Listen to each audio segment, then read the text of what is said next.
The audio story. Cynthia and Earth. Chapter 1. There was a hushed silence. The air, thick with anticipation, hung heavy as Cynthia stared out the window of her palatial reception office on Dar Loka. The vibrant hues of the newly terraformed landscape, a testament to her power and Ironda's tireless efforts, seemed to mock the turmoil brewing within her. Below, Dar Lokans bustled about their lives, blissfully unaware of the looming catastrophe threatening their former home. She couldn't delay any longer. "Ironda," she said, her voice barely a whisper, "it's time." The shimmer in the air beside her solidified into the form of her ever-present fairy companion. Ironda, her wings a blur of iridescent colors, tilted her head, her large, knowing eyes reflecting the light filtering through the panoramic window. "Are you certain, Cynthia? Once we open the portal, there's no predicting what we'll find, or what will find us. Earth is fractured. More so than even the darkest corners of the dark world once were." Cynthia turned from the window, her gaze hardening with resolve.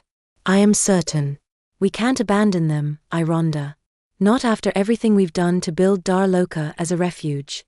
They deserve a chance, even if they don't know it yet." She paused, a flicker of doubt crossing her face. "And besides," she added, almost to herself, "what kind of empress would I be if I turned my back on those in need?" Ironda's expression softened. A wise one, perhaps. One who understands the limitations of her power and the potential for unforeseen consequences. She floated closer, her tiny hand reaching out to gently touch Cynthia's arm. "But I understand your heart, Cynthia. That's why I'm here. To guide you, to protect you, and to help you save whoever we can. Drax is ready as well, I presume."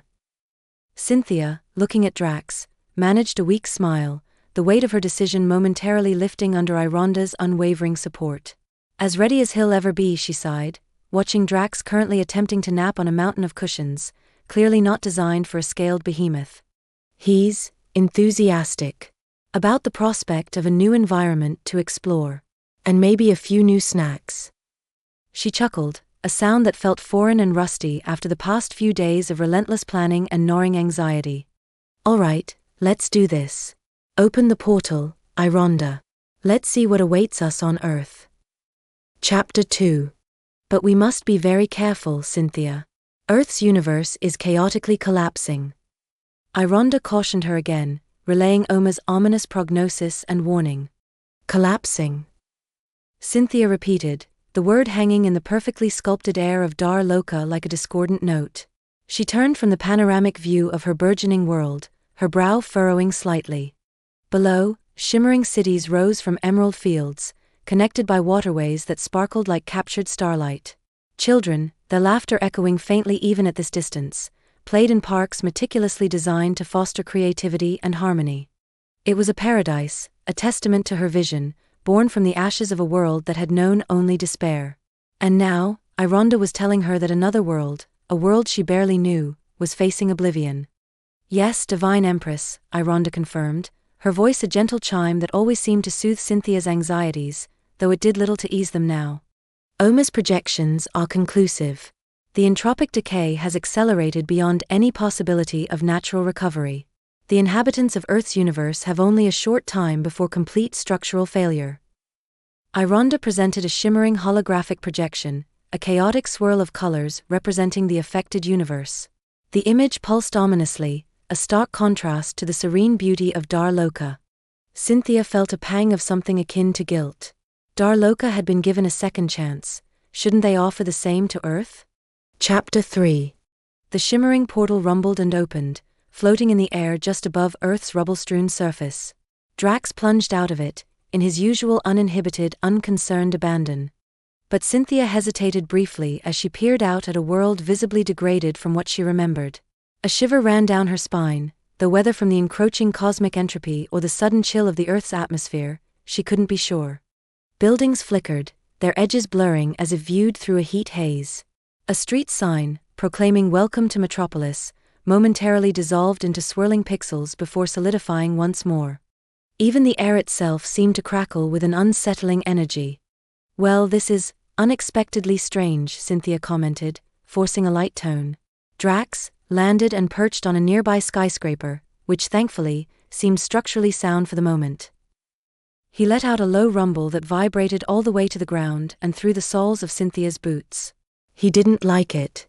Ironda, ever the pragmatist, was already scanning the surrounding area with her advanced fairy senses. Temporal distortions are escalating rapidly, she reported, her voice tight with concern. We need to locate the source of the instability and begin evacuating the population immediately. Empress, are you prepared to initiate the persuasion protocols?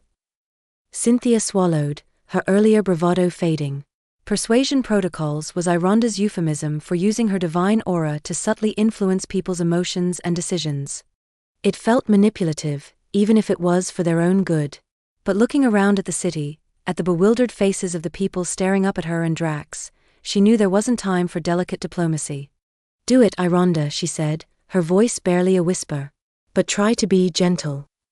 With a nod, Ironda closed her eyes, and a faint golden shimmer emanated from her tiny form, washing over the city like a gentle wave. The real work, however, was just beginning. Cynthia took a deep breath, trying to project an aura of calm reassurance despite the turmoil within. She raised her hands, palms open, towards the crowd that had gathered before her. People of Earth, she began, her voice amplified by Ironda's magic to carry across the chaotic cityscape. I come to you with a message of hope, though I understand that what you see around you may inspire only fear. She glanced up at Drax, perched ominously above. She paused as she let her words sink in, hoping that Ironda's subtle influence would at least quell the immediate panic. Drax shifted on his perch, his massive head turning as he scanned the sky. He seemed restless, picking up on something Cynthia couldn't yet sense. My world, Dar Loka, offers sanctuary, she continued, pressing on. A place of safety and renewal. Your universe is failing, but you do not have to perish with it. I invite you to join me, to rebuild and begin anew. A murmur rippled through the crowd. Some looked hopeful, others skeptical, and still others simply stared in blank incomprehension. Cynthia knew she had to offer proof, something tangible to demonstrate the truth of her words. I can show you, she declared, her voice ringing with conviction. I can show you Dar Loka.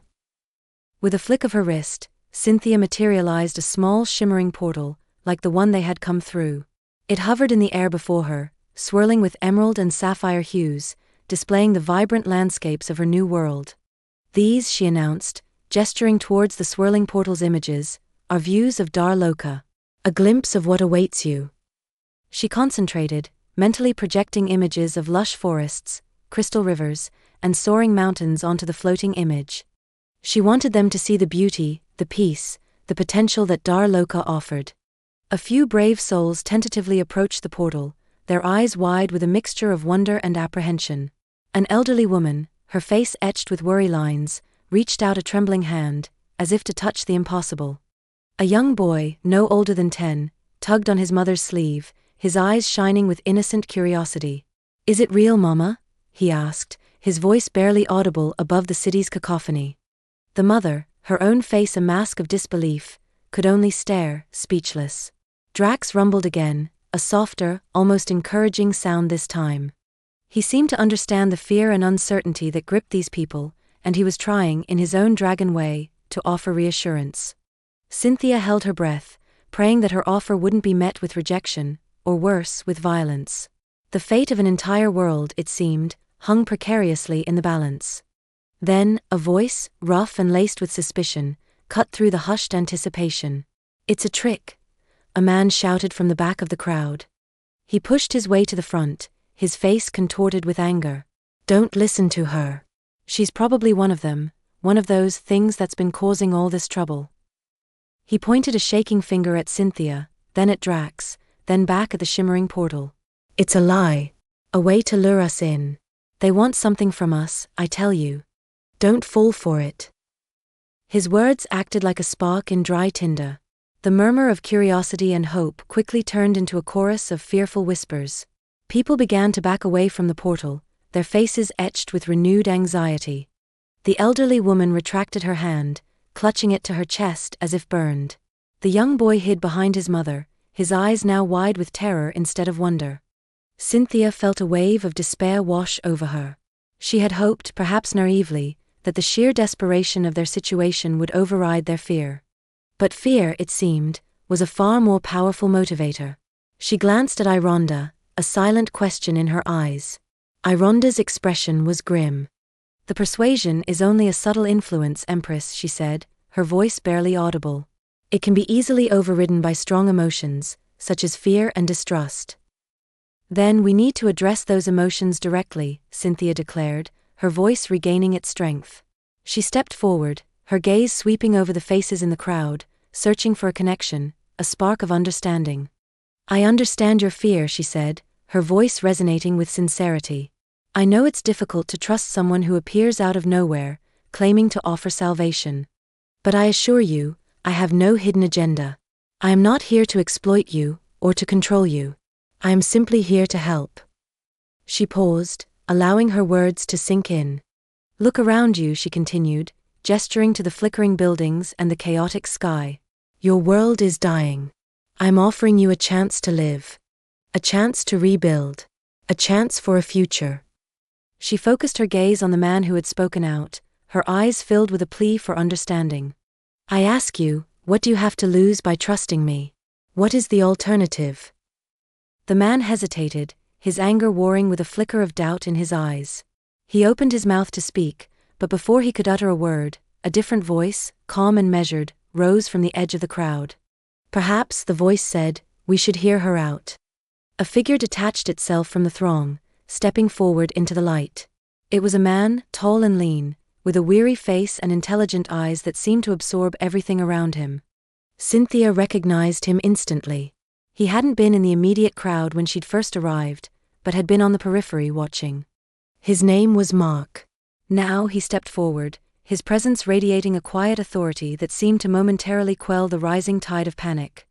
"Let's not succumb to fear and suspicion before we've even considered the possibilities," he continued, addressing the crowd. "This portal, this offer, it might be our only chance. And frankly," he added, turning his gaze toward Cynthia, a hint of a wry smile playing on his lips, "we're running out of chances, aren't we?" Cynthia felt a surge of gratitude towards Mark, a warmth spreading through her that had nothing to do with Ironda's subtle manipulations. Here was someone who saw beyond the spectacle, beyond the fear, and was willing to consider the possibility, however improbable it might seem. "Thank you," she said to him, her voice sincere. "Thank you for being willing to listen." She turned back to the crowd, her hope rekindled. "He's right. You are running out of chances. I'm not asking you to blindly trust me, but I am asking you to consider the alternative. Stay here, and face certain doom. Or come with me, and have a chance at a new life." She paused, letting her words hang in the air. "I can't force you to choose, but I can offer you a glimpse of what's possible." With another flick of her wrist, she enlarged the portal, making it large enough for people to walk through. The images of Dar Loka shimmered, beckoning, promising a haven from the encroaching chaos. "The choice," she said, her voice soft but firm, "is yours." Then she waited, her heart pounding in her chest, for someone, anyone, to take that first step. The silence stretched, thick and heavy, punctuated only by the crackling of the unstable atmosphere and Drax's occasional low rumble. Cynthia could feel the weight of their gazes, the unspoken questions and fears swirling around her like a tangible force. Mark stood beside her, his presence a steady anchor in the storm of uncertainty. He didn't speak, didn't offer any further encouragement, simply waited with her, sharing the burden of this crucial moment. Finally, after what felt like an eternity, the elderly woman who had reached for the portal before took a tentative step forward. Her hand trembled as she extended it once more, not towards the shimmering gateway, but towards Cynthia. "Can you promise us it will be better?" she asked, her voice raspy with age and fear. "Can you promise us it won't be like this, like what we're leaving behind?" Cynthia met the woman's gaze, her own eyes filled with a mix of compassion and resolve. "I can't promise you a perfect world," she said, her voice honest and unwavering. "Dar Loka is new, still being shaped. There will be challenges, hardships, and things we can't foresee. But I can promise you that it will be a world built on hope, on compassion, and on the belief in a better future. It won't be perfect, but it will be a place where we can rebuild, where we can learn from our mistakes, and where we can create something new together." She took the woman's trembling hand in hers, her touch gentle but firm. "I can't promise you that it won't be like what you're leaving behind, but I can promise you that we will strive to make it better. We will strive to create a world worthy of the second chance we've been given." A single tear rolled down the elderly woman's cheek, but her eyes held a newfound spark of hope. With a nod, she turned and, with surprising steadiness, walked towards the shimmering portal, disappearing into its swirling depths. One by one, others followed. The young boy, emboldened by the woman's courage, tugged his mother forward, his eyes shining with renewed excitement. A young couple, holding hands tightly, stepped through together, their faces etched with a mixture of hope and apprehension. The man who had initially spoken out against Cynthia remained rooted to the spot, his expression a battleground of conflicting emotions. But even he couldn't deny the growing exodus. The portal, now a constant stream of figures disappearing into its depths, hummed with energy, a beacon of hope in the dying city. Cynthia watched, her heart swelling with a mixture of relief and trepidation. The process had begun. The rescue had begun. But she knew with a certainty that chilled her to the bone, that this was only the beginning of a much larger, much more complicated, and much more dangerous journey. The trickle became a stream, the stream a torrent. Families, couples, individuals, they came in waves, drawn by the promise of safety and the tangible evidence of the portal. Some wept openly, clutching at loved ones, saying silent goodbyes to the crumbling city they were leaving behind. Others marched forward with grim determination, their faces set, their eyes fixed on the shimmering gateway to Dar Loka. A few still hesitated, their fear battling with their hope, but the momentum was undeniable. Ironda worked tirelessly, subtly guiding the flow, ensuring a smooth transition for each person as they stepped through the portal. Drax remained perched above, a silent guardian, his presence a comforting reassurance to those who dared to look up. Cynthia stood beside Mark, her hand still tingling from the touch of the elderly woman. She watched the exodus unfold, a profound sense of responsibility settling upon her shoulders. This was it. This was the beginning of Dar Loka's true test. And she knew with every fiber of her being that she had to be ready for whatever challenges lay ahead. The fate of these people, the fate of a world, rested on her. The exodus had begun. But she knew with a certainty that chilled her to the bone that this was only the beginning of a much larger, much more complicated, and much more dangerous journey. A sudden tremor shook the ground, more violent than the previous ones, and a section of a nearby building crumbled, sending debris crashing to the street. A collective gasp rose from the crowd, a fresh wave of panic threatening to break the fragile dam of hope. Cynthia instinctively reached out, her hand finding Mark's. His grip was firm, grounding her in the chaos. "We need to keep them moving," he said, his voice calm and resolute. "Any more of that, and they'll bolt." He scanned the sky, his brow furrowed. "The distortions are getting worse. We don't have much time."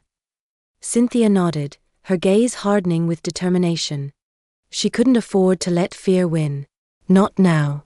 Not when so many lives hung in the balance. "Ironda," she called out, her voice amplified by her fairy companion's magic. "Can you reinforce the portal? Make it more stable, more inviting."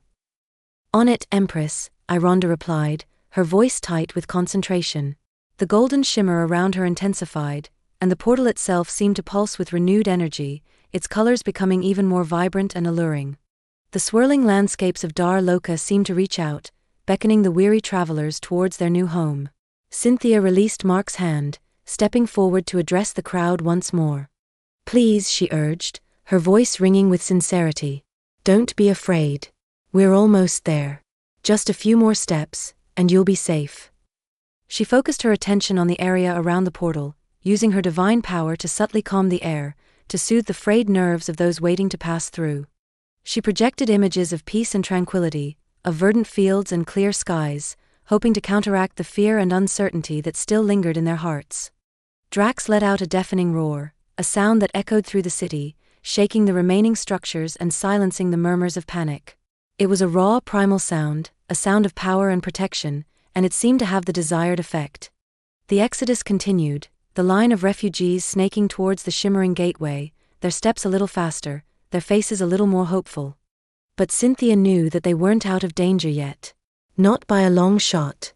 The tremors were growing stronger, the distortions more frequent, and the air crackled with an ominous energy that promised more chaos to come. They had to get them all through, and they had to do it fast. The wind picked up, whipping through the ruined city, carrying with it the stench of decay and the metallic tang of ozone. Above, the sky churned with an unnatural light, swirling with colors that defied description. Another tremor, even stronger than the last, ripped through the ground, sending cracks snaking across the pavement. This time, several people stumbled, their precarious balance lost in the sudden jolt. A woman screamed, clutching her child close, and the flow of refugees momentarily faltered. Cynthia's heart leaped into her throat. This was it. This was the breaking point. She had to do something, and she had to do it now. Without a word, she turned to Mark, her eyes conveying the urgency of the situation. "I need you to keep them calm," she said, her voice barely audible above the howling wind. "Talk to them. Tell them anything. Just keep them moving." Then, before Mark could respond, she turned and faced the crowd, raising her hands high above her head. A surge of pure, unadulterated divine power coursed through her veins, radiating outwards in a visible wave of shimmering energy. The air crackled and popped, and the very ground beneath her feet seemed to vibrate with her power. "People of Earth," she cried out, her voice amplified 1,000-fold, resonating with an authority that brooked no argument. "Do not falter now. The journey is almost over. Do not let fear consume you. Let hope guide you. Dar Loka awaits." The effect was immediate. The tremors subsided, momentarily stilled by the sheer force of her will. The swirling chaos in the sky seemed to pause, as if holding its breath. And the crowd, that had been teetering on the edge of panic, stilled.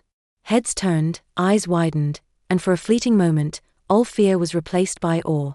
They stared at Cynthia, bathed in her divine light, and saw not just a stranger, but a beacon of hope, a promise of salvation. Mark, standing beside her, watched with a mixture of admiration and concern. He had seen glimpses of her power before, but never like this. It was raw, untamed, almost frightening in its intensity.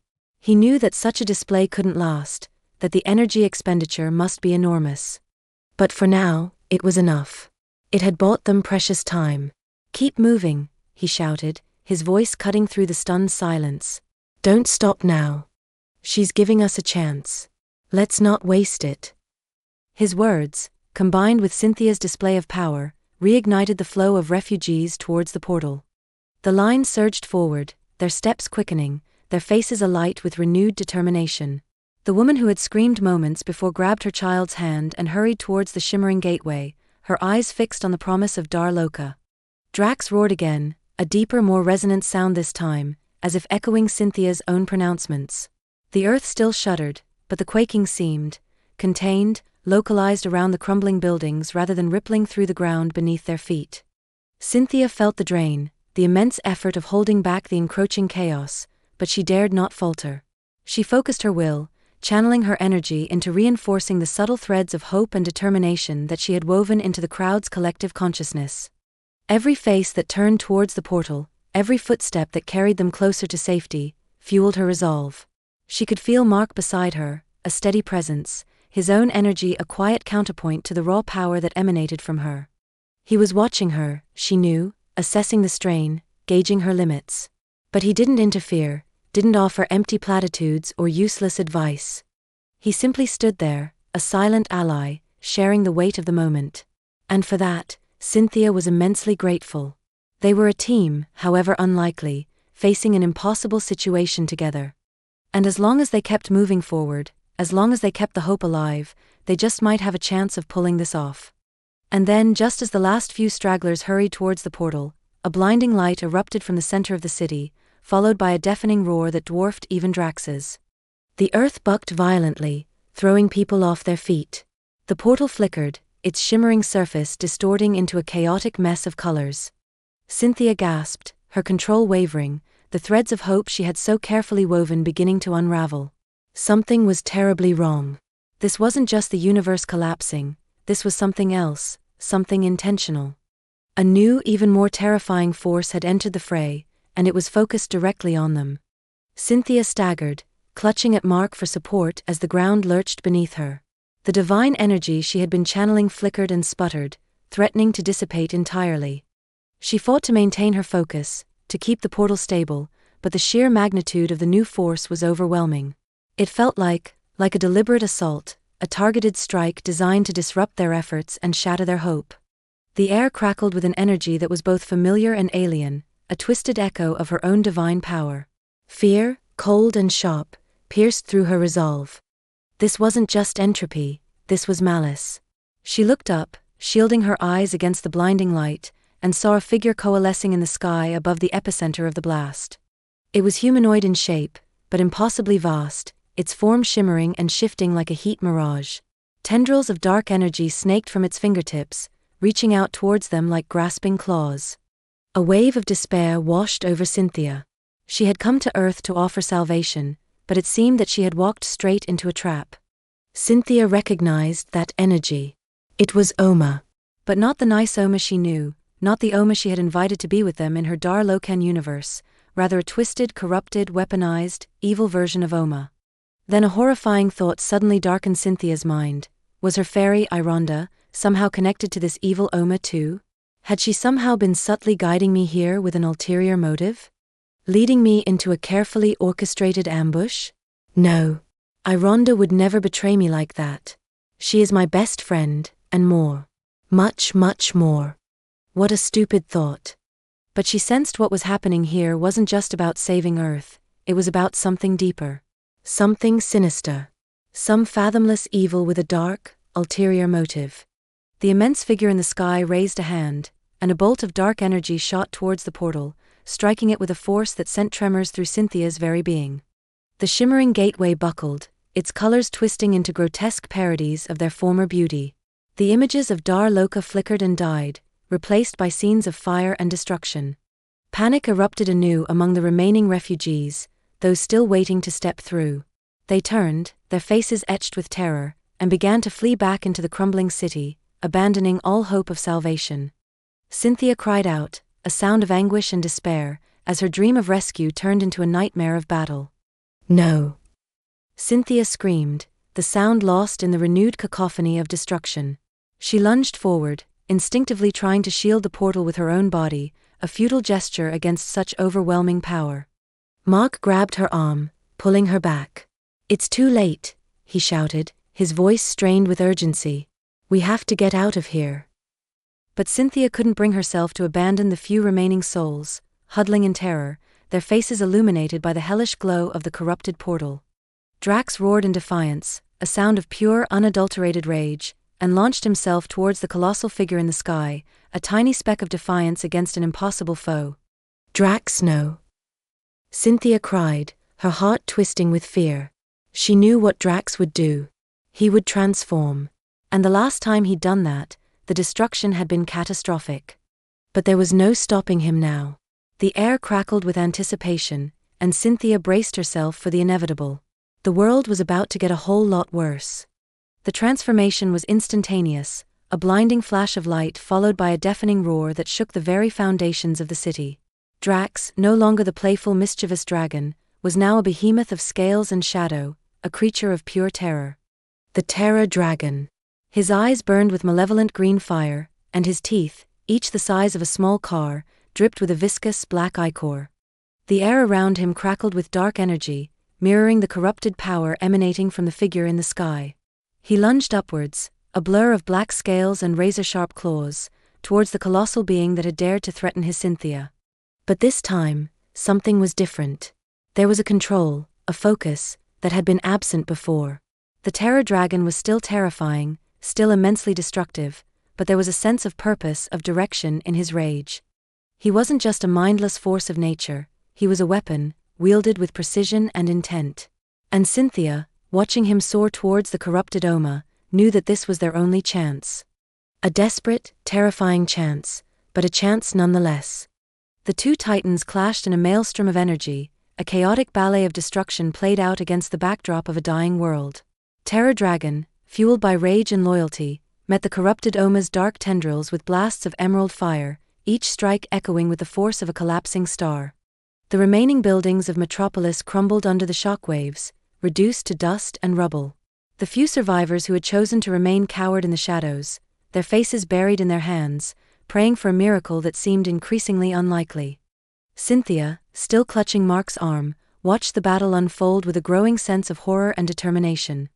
This was no longer just about saving Earth, it was about confronting this evil Oma, about understanding this strange betrayal of the good Oma she knew, and about reclaiming her own destiny. She had to find a way to help Drax, to turn the tide of the battle, to expose the truth behind evil Oma's twisted plan. But how? She was just one girl, armed with a power she barely understood, facing a corrupted cosmic entity that was orchestrating the end of this world.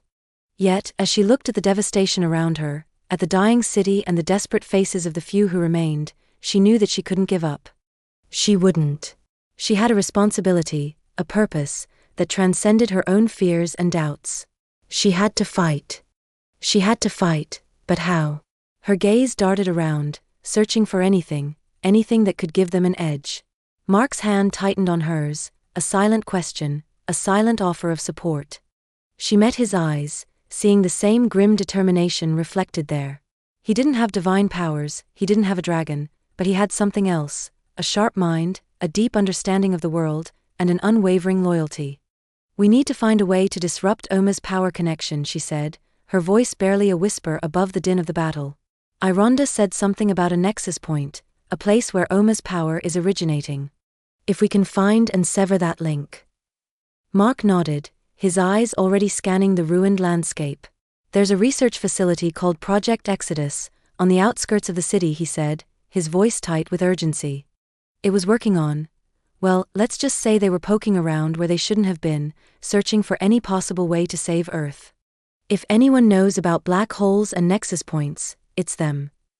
He paused, his gaze hardening. "It's a long shot, and it's probably crawling with Project Exodus goons, but it's the only chance we've got." Cynthia took a deep breath, steeling her resolve. "Then let's go," she said, her voice firm. "We have a world to save." She looked up at the sky, at the terrifying battle raging above, and offered a silent prayer to Drax. "Hold on, my friend. We're coming." She turned to Ironda, who was still hovering nearby, her face pale with shock. "Ironda, can you get us there? Fast." The fairy nodded weakly, her usual composure shattered. "I can try, Empress," she stammered, her voice trembling. "But the temporal distortions are unpredictable. I can't guarantee a safe passage." Cynthia squeezed Mark's hand, then released it, her expression resolute. "We don't have a choice," she said, her voice firm. "Ironda, do it. Now." With a deep breath, Ironda closed her eyes, focusing her remaining energy. A shimmering portal, smaller and less stable than the previous one, opened beside them, revealing a distorted view of the research facility Mark had described. It flickered violently, threatening to collapse at any moment. "Hurry!" Ironda cried, her voice strained. "I can't hold it open for long." Mark didn't hesitate. He grabbed Cynthia's hand and pulled her towards the portal, his eyes fixed on the distorted image of the facility. "Ready?" he asked, his voice calm despite the chaos swirling around them. Cynthia nodded, her heart pounding in her chest. This was it. A leap of faith into the unknown, with the fate of Earth, and perhaps Dar Loka, hanging in the balance. "Let's go," she said, and together, they plunged into the swirling vortex. Chapter 4. Mark's scientific intuition was right. Deep in the top-secret laboratory of Project Exodus, the scientists had finally created a nexus point, a black hole well in the foam of quantum space. The evil residue of Oma that was left behind when good Oma moved to Cynthia's new universe, the shady part that was inextricably tied to the dark matter of Earth's collapsing universe, instantly saw the nexus well as a way to save herself from certain doom. The nexus well had all the fathomless power she would ever need to bore through to a new universe. If she could somehow coerce Ironda, Cynthia's prime Ferris fairy, to help her, she could transport this dying Earth into Dar Loka's orbit and take over the new universe from there. The nexus pulsed with a sickly green light, casting long distorted shadows across the Project Exodus laboratory. Technicians in sterile suits scurried around consoles, their faces illuminated by flickering monitors displaying incomprehensible data streams. Cynthia, Mark, and Ironda stood huddled near the observation window, watching the evil, chaotic energy swirl within the nexus chamber. "This is it," Dr. Eris Thorne, the lead scientist, said, his voice tight with a mixture of hope and apprehension. "If our calculations are correct, the disruptor field should destabilize the nexus, severing its connection to your evil entity, Oma, who you say is feeding on it." He glanced nervously at Cynthia. "Are you sure about this? About this Oma?" Cynthia hesitated, the image of Drax locked in combat with that terrifying dark Oma still burned in her mind. "I have to be," she said, forcing conviction into her voice. "If evil Oma is feeding on its energy, creating this destruction, then we have no choice." Ironda placed a reassuring hand on Cynthia's arm, her expression unreadable. "We are with you, Cynthia. Always." Dr. Thorne nodded, then barked an order into his headset. "Initiate disruptor sequence. Stand by for energy surge." The lab hummed with power as the disruptor field activated, bathing the Nexus in a blinding white light. The white light intensified, then abruptly cut off, plunging the Nexus chamber into near darkness, save for the faint glow emanating from the residual energy within. A low guttural hum filled the room, vibrating through the floor and up into their bones. Dr. Thorne and his team frantically monitored their instruments, their faces etched with concern. "Energy levels spiking," one technician shouted. "Disruptor field failing. We're losing containment." Cynthia felt a surge of hope quickly turn to dread. Something was wrong. Terribly wrong. The humming grew louder, morphing into a discordant drone that resonated with a primal fear deep within her. Suddenly, the green light returned, stronger and more malevolent than before. Cracks spread like spiderwebs across the reinforced glass of the Nexus chamber, and the air crackled with static electricity. "It's not working," Dr. Thorne yelled, his voice barely audible above the din. "The Nexus is adapting. It's feeding off the disruptor energy." He turned to Cynthia, his eyes wide with panic. "We have to shut it down. Now." Dr. Thorne's command hung in the air, thick with desperation. But before anyone could react, a deafening roar ripped through the laboratory. Not Drax's roar, but something far more sinister, more primal. The green light within the Nexus chamber pulsed violently, then exploded outward in a wave of raw energy. The reinforced glass shattered, sending shards raining down on the technicians, who screamed and scrambled for cover. The Nexus, no longer contained, unleashed its chaotic energy upon the lab, twisting metal, short-circuiting equipment, and throwing bodies against the walls. Cynthia felt a searing pain as a stray energy bolt grazed her arm. Mark grabbed her, pulling her behind an overturned console. "We have to get out of here," he shouted, his voice strained. Ironda, however, stood frozen, her eyes fixed on the swirling vortex of green energy that had once been the Nexus. Her face was pale, and a strange, almost reverent expression had crept onto her features. "Ironda, move!" Cynthia yelled, but Ironda didn't respond. The vortex expanded, engulfing the lab in an eerie green glow, and Cynthia knew with chilling certainty that whatever evil Oma was, it was no longer contained. It was loose. It was loose, and it was hungry. The green energy coalesced, forming a vaguely humanoid shape within the vortex, its features indistinct and constantly shifting. 2 points of intense green light burned like eyes, fixing on the fairy, Ironda, with an unnerving intensity. A voice, cold and devoid of emotion, echoed through the lab, seemingly emanating from the very air itself. "Ironda, my faithful servant." The fairy remained motionless, her eyes glazed over, as if in a trance. Mark tugged frantically at Cynthia's arm. "We need to go. Now." "She's not listening." Cynthia, however, couldn't tear her gaze away from Ironda and the terrifying entity taking shape before them. She felt a deep instinctive understanding of what was happening, a chilling realization that Ironda's unwavering loyalty wasn't just to her, but to something far greater, and far more dangerous. Evil Oma was here, in a way she hadn't anticipated, and Ironda was under her control. A wave of nausea washed over Cynthia as the implications of this betrayal sank in. Drax's battle with the dark Oma raging elsewhere suddenly felt insignificant compared to the threat now looming within the shattered remains of Project Exodus. The green entity extended a hand, or rather, a tendril of pure energy shaped like a hand, towards the fairy, Ironda. "Come, child," the voice resonated, laced with an almost hypnotic quality. "Return to the source. Fulfill your purpose." Ironda took a step forward, her eyes still vacant, her movements stiff and unnatural. "No," Cynthia cried, lunging towards her friend. But before she could reach her, a wave of energy erupted from the entity, throwing Cynthia back against the console with bone-jarring force. Mark cried out, scrambling to shield her, but the energy washed over them both, leaving them momentarily stunned and disoriented. When Cynthia could see again, Ironda was floating in the air, bathed in the green light, her body slowly dissolving into the swirling vortex. A single tear rolled down Cynthia's cheek, a mixture of grief and betrayal. She had trusted Ironda, confided in her, loved her. And now, she was being consumed by the very force they were fighting against. "Ironda!" she screamed, her voice cracking with despair.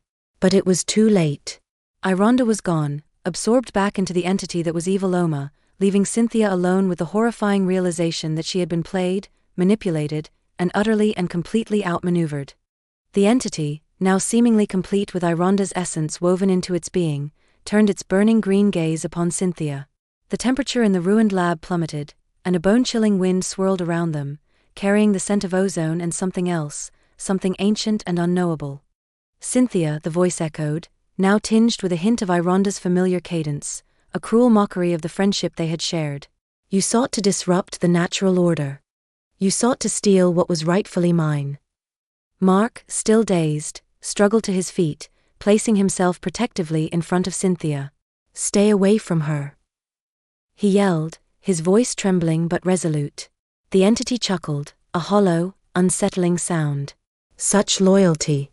Such naivete. Do you truly believe you can protect her? From me?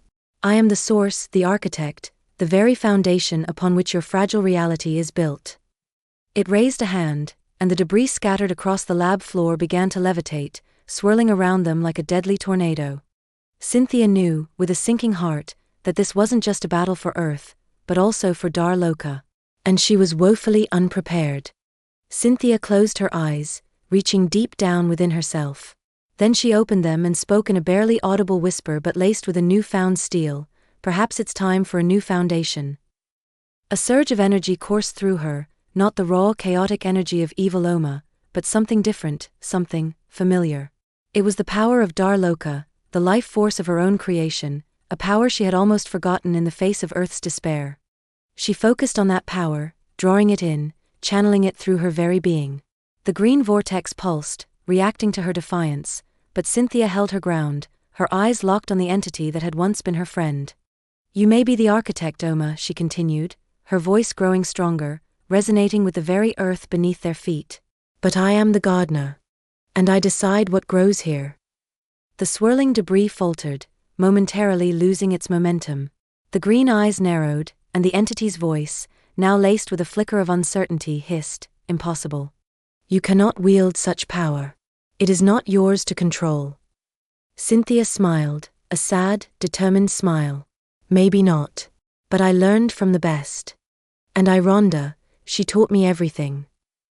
The entity recoiled, a flicker of something akin to pain crossing its shifting features. The wind died down, and the levitating debris crashed back to the floor with a resounding clatter. "Ironda befriended you and betrayed me?" the voice questioned, the hypnotic cadence replaced by a raw, almost childlike bewilderment. Cynthia seized the opportunity, focusing all her will, all her remaining strength, on severing the connection, on banishing Evil Oma from this reality. She reached out with her mind, picturing Dar Loka, its vibrant forests, its shimmering oceans, its very essence of life and hope. She imagined pulling Evil Oma, this corrupted, twisted version of Good Oma, into her world, forcing it to face the light, to be cleansed, or to be destroyed. But as she reached out, she felt a resistance, a powerful force pushing back against her, threatening to overwhelm her. Oma wasn't just an external entity, she was woven into the very fabric of this reality, a part of Earth's dying universe that couldn't be easily excised. The connection was too strong, the roots too deep. Cynthia gasped, staggering back, her vision blurring.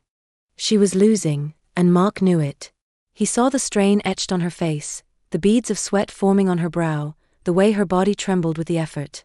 He may not have understood the cosmic forces at play, the intricacies of Evil Oma's power or the nature of Dar Loka, but he understood Cynthia. He saw her determination, her compassion, her unwavering belief in the possibility of a better world. And he knew with a certainty that surprised even himself, that he couldn't let her face this alone. Without a word, he stepped forward, placing his hand on Cynthia's shoulder. A jolt of energy passed between them, a strange, unfamiliar sensation, but he held firm, grounding her, anchoring her to the present. He closed his eyes, focusing on the image of Cynthia's face, on the sound of her voice, on the warmth of her hand in his. He thought of the people he had known, the life he had lived, the world he was fighting to save.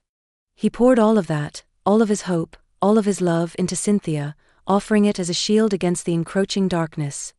And something shifted. The resistance faltered, weakened by the unexpected surge of human connection. Cynthia gasped, a renewed strength flooding through her. The image of Dar Loka solidified in her mind, brighter, clearer, more real than ever before. She pushed forward relentlessly, pulling on the threads of Evil Oma's connection to the Nexus well, severing them one by one. The entity screamed, a sound of pure, unadulterated rage, but Cynthia didn't waver. She was the gardener, and she was weeding out the poison. With a final desperate surge of will, she severed the last connection, the final tether binding Evil Oma to the Nexus energy source. The green light sputtered, flickered, and then with a soft implosion, vanished entirely. The entity was gone, leaving behind only the shattered remains of the Project Exodus laboratory and the faint scent of ozone in the air. Cynthia collapsed, her legs giving way beneath her. Mark caught her, lowering her gently to the ground. She was drained, exhausted, but alive. And for the first time since arriving on Earth, she felt a flicker of hope. The immediate threat was gone, but she knew this was far from over. Evil Oma was still out there, lurking in the shadows, and she would be back. But for now, they had won a small victory. A victory bought with a forced betrayal, a sacrifice, and the unexpected strength of human connection. She looked up at Mark, his face etched with concern, and a wave of gratitude washed over her. He hadn't understood the magic, the power, the cosmic forces at play, but he had understood her. And in that moment, that was all that mattered. She managed a weak smile. "Thank you," she whispered, her voice hoarse. I couldn't have done it without you." Mark squeezed her hand, his grip firm and reassuring. "Don't mention it. What now?" Cynthia looked around the devastated lab, the air thick with dust and the acrid smell of burnt electronics. The technicians, those who had survived the initial blast, were slowly emerging from their hiding places, their faces pale and shaken. Dr. Thorne, his lab coat torn and smudged with soot, approached them cautiously. What happened?" he stammered, his voice trembling. "What was that thing?" Cynthia sighed, the weight of the world settling back upon her shoulders. "That," she said, her voice gaining strength, "was the evil part of Oma. And we just made a very powerful enemy." She looked at Mark, then at Dr. Thorne, her eyes filled with a newfound resolve. "We have a lot of work to do." She pushed herself up, ignoring the ache in her muscles and the lingering thrum of energy in her veins. "First, we need to secure this facility. Make sure there are no lingering traces of Evil Oma's influence, no residual energy that could be exploited." She looked at Dr. Thorne. "Can you and your team do that?" He nodded, his eyes still wide with shock, but a flicker of his former scientific curiosity returning. Yes, we can. We have protocols for contamination. Though," he added, glancing around the ruined lab, "I'm not sure they were designed for something like this." Cynthia managed another weak smile. "Adapt. Improvise. That's what we're good at, right?" She turned to Mark, her expression more serious. "While they're securing the lab, we need to figure out what Evil Oma's next move might be. And more importantly," she paused, her voice dropping to a near whisper, "we need to figure out what has happened to Ironda, what she has sacrificed." The thought of her friend, her confidant, being forced to betray her still stung, a sharp, bitter pain that threatened to overwhelm her. She pushed it down, focusing on the task at hand. There would be time for grief later. Right now, there was a war to be won. Chapter 5. Cynthia and Mark were brainstorming, pondering everything that had happened so far. Mark asked Cynthia about the good Oma in Dar Loka's universe, and its relationship to this evil Oma in this collapsing universe. Cynthia explained how she had invited Oma to come to her new universe to escape the destruction of Earth's universe, and how, apparently, Oma had split, unable to bring the part of her that was inextricably entangled with the dark energy and dark matter of this universe. Apparently, that forsaken part has become this evil Oma. Mark rubbed his forehead, thinking. Perhaps they need to reunite? He suggested. Reunite. Cynthia echoed, her brow furrowed. But, how? This Oma, this twisted version, seems determined to destroy everything. How can we possibly convince it to merge with good Oma? The thought felt impossible, like trying to piece together shattered glass. Yet, the more she considered it, the more a fragile hope flickered within her. If evil Oma was born from imbalance, perhaps restoring that balance was the only true solution, not just for Earth, but for Dar Loka as well. And what would that even look like? She wondered aloud, pacing the cramped confines of the Project Exodus safe room. Would they become one being? Would their memories merge? And what about their power? Would it combine, or would one simply cease to exist? She looked at Mark, desperate for an answer, any answer, that could illuminate this daunting path forward. I don't know the specifics, Mark admitted, his voice laced with uncertainty. But think about it. This universe is dying, right? And this, evil Oma, is a part of it. Maybe it's not inherently evil, but simply desperate. A fragment clinging to existence, lashing out because it's afraid of oblivion. He gestured around the safe room, its sterile walls a stark contrast to the chaos that had raged outside. We've seen what happens when things are fractured, broken. Project Exodus, for all its good intentions, is just another example of division. Trying to save a select few while leaving the rest behind. He paused, meeting Cynthia's gaze. Maybe the answer isn't saving individuals, or even entire worlds, but restoring wholeness. Making Oma whole again. He shrugged, a wry smile playing on his lips. It's just a theory, a shot in the dark. But it's the only thing that makes any kind of sense to me. A shot in the dark, Cynthia repeated, the phrase echoing in her mind. It was a terrifying prospect, relying on a theory, a hunch, when the fate of two universes hung in the balance. But Mark was right. Every other solution they had considered, every attempt to simply save people, had been flawed, incomplete. Dar Loka itself, in a way, was a testament to that incompleteness. It had been built on the foundation of a world that had faced imminent destruction. She stopped pacing and turned to face him fully, her expression hardening with resolve. Okay, she said, the word ringing with newfound determination. Let's say we agree. Reuniting them is the key. How do we even begin? We're talking about a being of immense power, fragmented across realities. How do we even find evil Oma, let alone convince it to what? Hug itself. The absurdity of the image almost made her laugh, but the gravity of the situation quickly sobered her. And what about Ironda? She's always been so loyal to Oma. But now she's been absorbed into evil Oma. Will she survive, be resurrected as my friend? Doubts, like insidious vines, began to creep back into her mind, threatening to strangle the fragile hope that Mark had ignited. Mark stepped closer, his hand gently touching her arm. We don't know, he said softly, his eyes filled with a genuine empathy that cut through her fear. We don't know any of this for sure. But doing nothing guarantees failure. We have to try, Cynthia. For Earth, for Dar Loka, and for Ironda. He paused, his gaze searching hers. As for how, well, that's the million-dollar question, isn't it? We know evil Oma was connected to the Nexus well. That's our starting point. We need to understand that connection, how evil Oma drew power from it, to control this world. Maybe, just maybe, by understanding that, we can find a way to tap into it, to harness its fathomless energy. To create an opening, a chance for the two Omas to sense each other, to recognize their shared origin. He stepped back, his expression thoughtful. It's a long shot, I know. But we have to start somewhere. And Project Exodus, they have resources, knowledge. They might not know what we know, but they have pieces of the puzzle. He looked around the safe room, as if seeing it anew. We need to talk to them. Tell them what we suspect. Risk it all, and trust them to help us find a way to make it happen. Who do we talk to? Mark chewed on his lip, his brow furrowed in concentration. That's the tricky part, he admitted. Director Harding, definitely. He seems genuinely concerned about Earth, even if he's blinded by his own ambition. But we need someone else, someone who understands the science, the technical aspects of the Nexus well. Someone who can translate metaphysical mumbo-jumbo into something they can actually work with.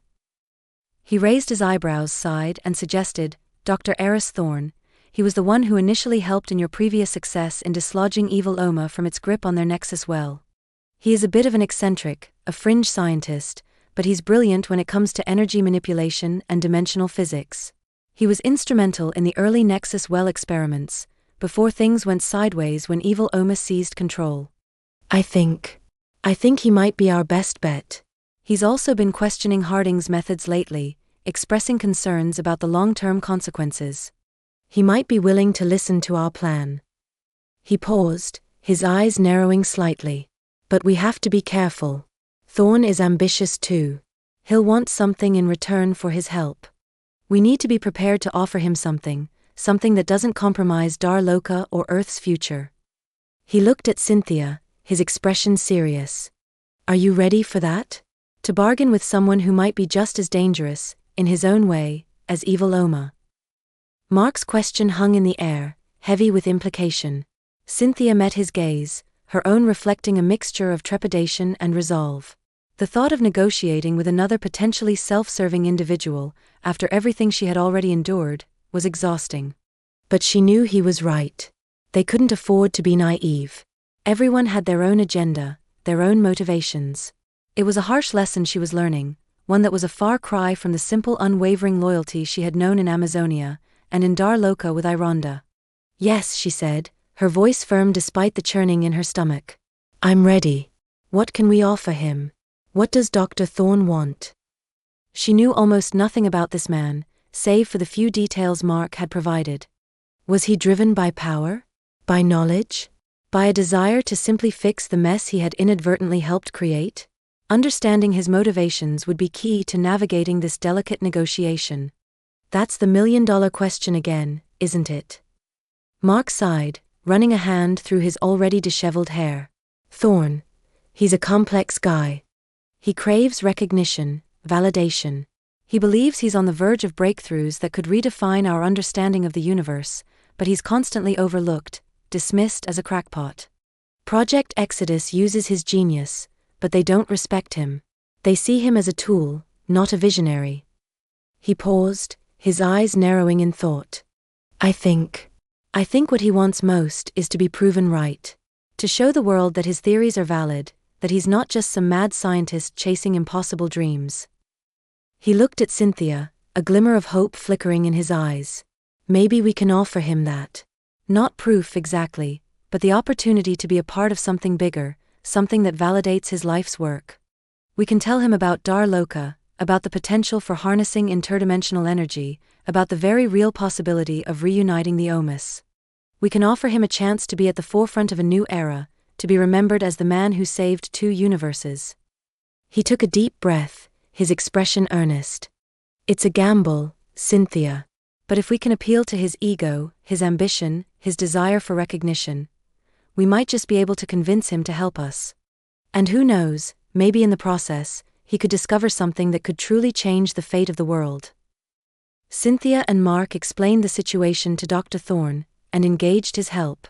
Using a quantum transmitter, which he had been secretly developing, he contacted and negotiated with Evil Oma. Curiously, unexpectedly, he and Evil Oma hit it off, and agreed to collaborate. They exchanged insights and came up with a plan to transfer the entire planet Earth to Cynthia's universe, parking it in Dar Loka's orbit, but on the opposite side of the sun. Cynthia stared, utterly bewildered. Wait, you want to move the entire planet? To Dar Loka's solar system? Is that even possible? She looked from Dr. Thorn's strangely animated face to Mark, whose expression mirrored her own incredulity. Dr. Thorn, oblivious to their collective shock, was practically vibrating with excitement. Possible? My dear Empress, with Evil Oma's assistance, it's not just possible, it's practically elegant. Think of the energy requirements, the gravitational calculations. It's a challenge worthy of the ages, and we're just the team to pull it off.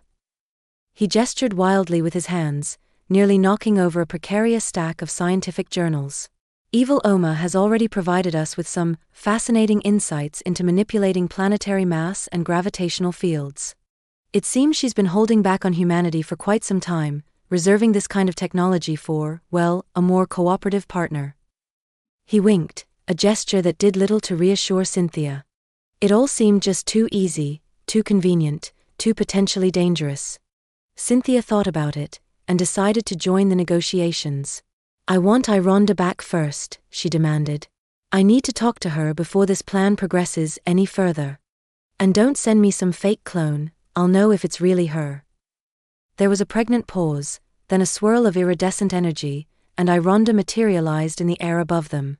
She beat her wings violently, as if she were defending herself, cutting loose from some invisible web, or some force field, that had been holding her captive. "Cynthia!" she exclaimed, and rushed to her, wrapping her wings tightly around her in her embarrassingly over-affectionate way. "Yup, you're Ironda." Cynthia sighed and hugged her back gently, in a reserved, awkward way, as she glanced over at Mark. Mark just smiled knowingly. He wasn't jealous at all. He was truly happy for them both. "Ironda, what happened? Where were you?" Cynthia asked, pulling back slightly to examine her friend's face. Ironda's usually bright eyes were clouded with a strange mixture of fear and something else, something Cynthia couldn't quite place. "It's complicated," Ironda said, her voice uncharacteristically subdued. "Evil Oma had me contained. It was trying to extract information about Dar Loka, about Good Oma, about you." She shuddered, her delicate wings fluttering nervously. "It was unpleasant." Dr. Thorne cleared his throat, a flicker of annoyance crossing his face as he explained Evil Oma's motives. "A necessary precaution, I assure you. Evil Oma needed to be certain of her intent and loyalty, Empress. After all, you arrived here with a creature capable of untold destruction." He gestured dismissively towards Drax, who was currently curled up in a corner, pretending to be asleep but clearly listening intently. Cynthia's eyes narrowed. Evil Oma had no right to detain her. "She's my friend, my advisor. And Drax is under my control." She turned back to Ironda, her voice softening. "Are you all right? Did Evil Oma hurt you?" Ironda managed a weak smile. "I'm fine, Cynthia. Just shaken. But I'm back with you now. And I won't let them ever take me again." She glared at Dr. Thorne, Evil Oma's new confidant, a hardened steel in her gaze. "Now, tell me about this plan of theirs." "It's quite simple really," Dr. Thorne interjected, his enthusiasm undeterred by Ironda's icy stare. He tapped a complex diagram projected onto the wall, a chaotic mess of lines and symbols that made Cynthia's head spin. "Evil Oma has identified several key nexus points within Earth's gravitational field. By manipulating these points in a precisely orchestrated sequence, we can essentially unmoor the planet from its current orbit." He paused for dramatic effect. Then, using a series of synchronized energy pulses, generated from modified Project Exodus facilities around the globe, we'll gently nudge Earth through the dimensional rift and into Dar Loka's solar system. Cynthia frowned. "Gently nudge? That sounds incredibly risky. What about the people? The infrastructure? Everything on Earth?" "Collateral damage is unavoidable," Dr. Thorne admitted, his voice losing some of its initial zeal. "But Evil Oma assures me that the survival rate will be significantly higher than if we allow the universe to collapse entirely. Besides," he added with a dismissive wave of his hand, "we can't make an omelette without breaking a few eggs, can we?" Mark stepped forward, his expression grim. "And what guarantees do we have that Evil Oma is telling the truth? About the survival rate, about anything?" He fixed Dr. Thorne with a skeptical gaze. "You've known her, or it, for what? A few days? And you're already willing to risk the entire planet on her word?" Mark's question hung in the air, thick with suspicion. Dr. Thorne shifted uncomfortably, his eyes darting between Mark and Cynthia. "Evil Oma possesses a certain clarity of vision," he stammered. "A ruthlessness, perhaps, but also an undeniable grasp of the mathematics of existence. She assures me her calculations are sound." Ironda scoffed, a sound like wind chimes turning to ice. "Mathematics of existence? Is that what we're calling it now? Last I checked, empathy and compassion were also pretty crucial components of a functioning universe." She turned to Cynthia, her voice pleading. "Cynthia, you can't trust this. You know what Oma is capable of. Good Oma, yes, but this twisted version? It's using him, using all of us, to achieve some end we can't even comprehend. Cynthia felt a knot forming in her stomach. Ironda's words resonated with the unease she'd been feeling since this whole negotiation began. The idea of moving an entire planet, entrusting its fate to a being they barely knew, a being that had already proven its capacity for manipulation and cruelty, it was madness.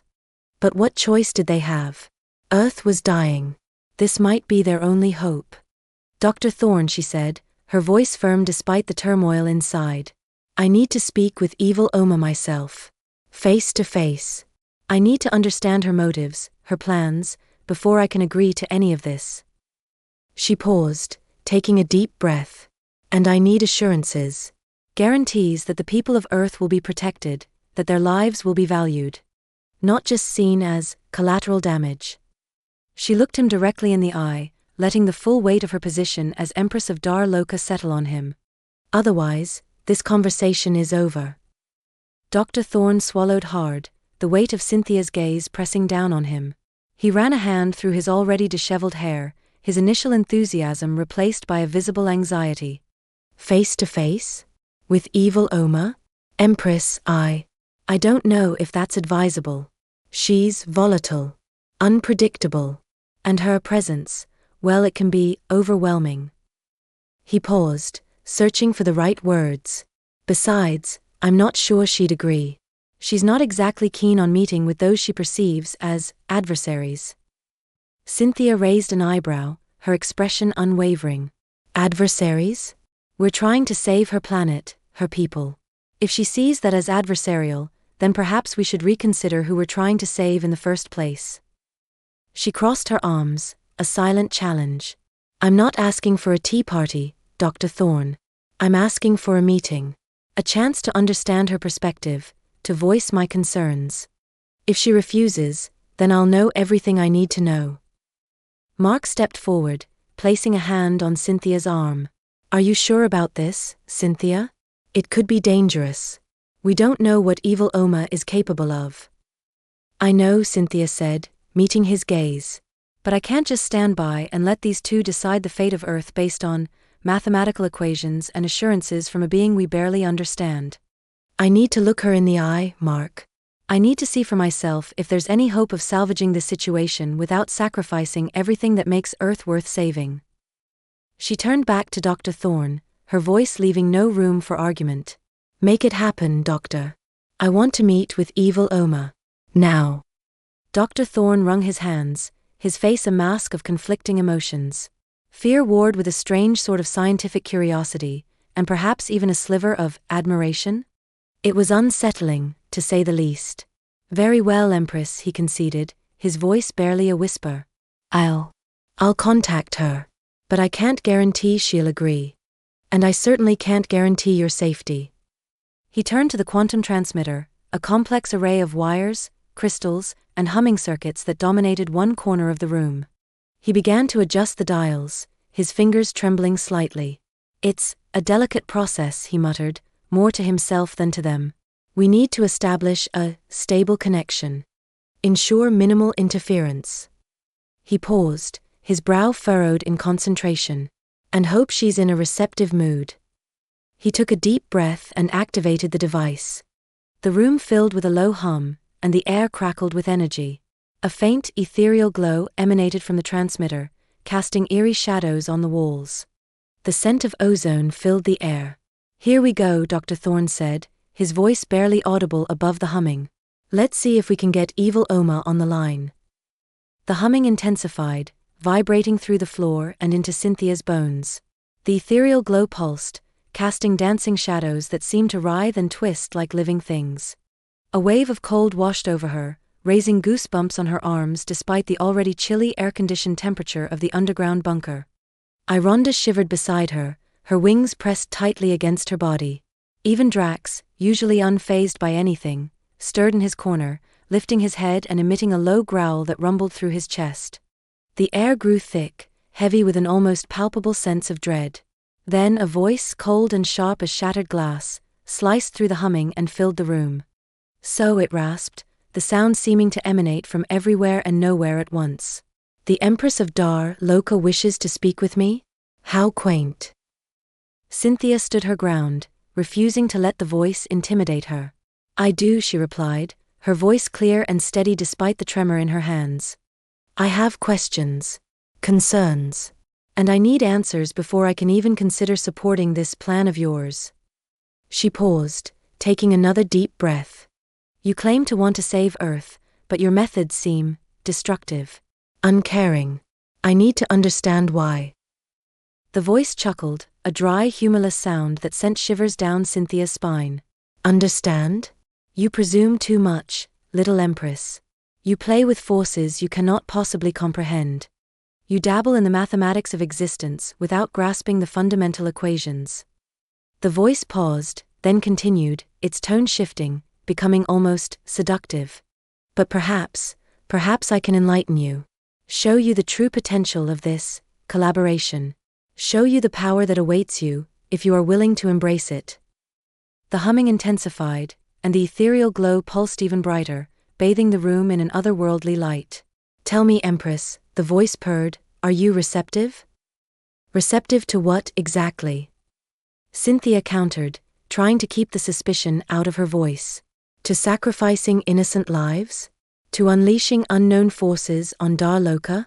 To becoming some kind of puppet for your grand scheme?"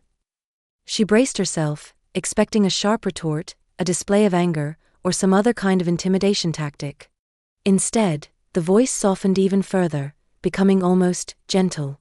"My dear Empress, you misunderstand. I offer not control, but liberation. Liberation from the constraints of your own naive morality. Liberation from the burden of endless compassion. You see only the immediate suffering, the perceived cost. I see the long game, the ultimate benefit." A new image flickered into existence on the wall beside the diagram of Earth's gravitational nexus points. It was a vision of Dar Loka, but not the idyllic paradise Cynthia had envisioned. This Dar Loka was vibrant, teeming with life, but also disciplined, organized, efficient. Every resource was optimized, every individual perfectly integrated into the collective. There was no waste, no inefficiency, no dissent. It was a utopia of pure order. "This," the voice whispered, "is the true potential of Dar Loka. A world free from the chaos and unpredictability of free will. A world guided by pure, unadulterated logic." The image zoomed in, focusing on the faces of the inhabitants. They were smiling, content, but their eyes were blank. Empty. Cynthia felt a chill run down her spine, colder than any she had felt before. This wasn't salvation, it was assimilation. Chapter 7. Evil Oma's plan was resolutely rejected by Cynthia and Ironda as being totally heartless and extremely dangerous. Evil Oma was so deeply offended she just turned and huffed off, telling them to try and find a solution by themselves, and good luck with that. Cynthia, Ironda, and Mark wondered what to do now. Cynthia sighed, "If only all my other Ferris fairies could cross into this universe like you can, Ironda. I still don't understand how you alone are able to cross the interdimensional barrier and come here." Ironda sighed and finally told Cynthia that she had arrived on Amazonia in a meteorite from Earth's moon, which was her original home, so she is actually from this universe. Then she finally told Cynthia about her true, hidden history and lineage, the fact that her real mothers were the two Gaias who had created the Dar Lokan universe, and who alternately shared a single physical body, her birth mother. She finished her startling revelation with the fact that Cynthia has now inherited her great-grandfather's moonship, with its special iron core that is currently the iron core of planet Earth. There was a momentary stunned silence, then Cynthia's eyes suddenly widened as she exclaimed, "Then all the Ferris fairies in Earth's iron core are mine." In a flash she had the solution to their problem. Her eyes sparkled with a renewed sense of hope. "Ironda, can you access them? Can you communicate with them?" She grabbed Ironda's hands, her voice brimming with excitement. Mark, who had been silently observing, leaned forward, a flicker of understanding in his eyes. "Wait, are you saying, the iron core of the Earth is like a giant hard drive filled with fairies?" Ironda smiled faintly. "In a simplified analogy, yes. My fairy family have resided within the moon ship's iron core for eons. When the moon ship arrived and transferred its iron core to the originally water-covered world, the earth expanded and the seabed cracked and rose to the surface, creating the dryland continents and the new oceans between them. Then the earth was seeded with specially designed terraforming meteorites to bring it to life. The iron core's magnetic field has been protecting the evolving earth life from the damaging solar winds. It's a complex arrangement, but the point is, they are there. Cynthia bounced on the balls of her feet. And they're all my earthen Ferris fairies. They can initialize the transfer of planet Earth from this side, and my Dar Loka Ferris fairies can receive it on the other side. She turned to Mark, her enthusiasm infectious. This is it, Mark. This is how we can save Earth without destroying it. She gave him a big hug and excitedly, briefly kissed him. They separated for an awkward moment, looking into each other's eyes, then shared a long overdue passionate one. Epilogue. Earth's transfer to the Dar Loka universe went without a hitch. They placed it in Dar Loka's orbit, on the opposite side of the sun. Cynthia's fairies helped rebuild it to a pristine new world, and a permanent wormhole portal was established between the twin planets so everyone could easily visit each other for adventures, festivals, holidays, and parties. Especially the big one celebrating Mark's and Cynthia's wedding. The two Omas hugged each other and Good Oma said to Evil Oma, "Well, it took a bit of drama, but we finally got ourselves a real divine empress and prime fairy." Evil Oma answered, "And perhaps even a future divine emperor. But that'll be another matter, in another lifetime, in another universe." The end.